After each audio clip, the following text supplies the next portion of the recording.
Clap, clap, clap your hands, clap your hands together. Clap, clap, clap. Normal naman ako nun, parang ganito din nung umiga ako, mag-cheers ako. Alam mo yun, namaligan ng mukha ko. Tapos akala ko makakapagpahinga ako pagtapos ko sa ospital. Clap your knee, Kasi clap your mga ilang araw din ako na wala eh. Clap, Pero hindi po, hindi ako nakakatulog.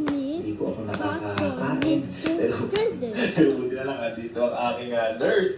Ay, wow, ako nag-ayos ko. Ano, sabi ko, ba't nag-ayos yan? Ay, buti na lang, dito yung nurse kasi buti na si Buti ko, di ko alam kung ano na nangyari sa akin. Kasi mula nung na-hospital ako, hanggang ngayon, hindi po siya umuwi sa kanila. Wala akong live, guys. Parang tawag diningilin mo sa akin. So, well, hindi siya umuwi. Siya nag-alaga sa akin. Kaya, sobrang lungkot ko din sa nangyari kasi pati siya nadadamay. Kung naisip niyo, ay kung nakakatandaan niyo yung gumawa silang video nila Allen. Yung umiyak siya. Hindi kaya ako natawa. Hindi kaya ako natatawa kasi ako, hindi ko rin sarili ko na nasabi ko sa kanya yun na kasi nung time na ako nararamdaman ko kasi ang dami na nababasa ko ng comment na gusto niya magpakasal niya parang pinipressure ko yung sarili ko. Kaya kumbaga yun nga yung ramdam ng tao.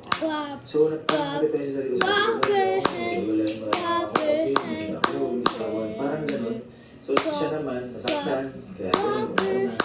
Pero hindi pinakaintindihan. Pero ang matindi na hindi ko naiintindihan that time. Ang hirap, ang lala, tulala.